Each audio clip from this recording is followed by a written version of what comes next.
আমাদের মাঝে এমনটা হলো কিভাবে দোস্ত? সবকিছু একদিনে হয় না, ধীরে ধীরেই হয়। কি ভুল করছি বলতো?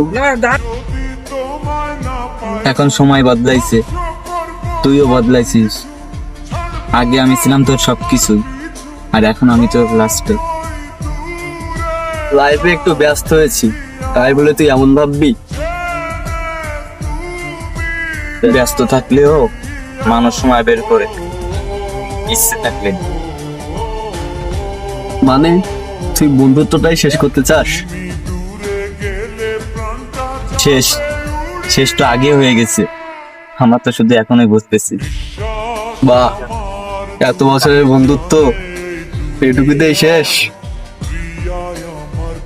কিছু বন্ধুত্ব শেষ হয় ঝগড়া ছাড়াও, দূরত্বে।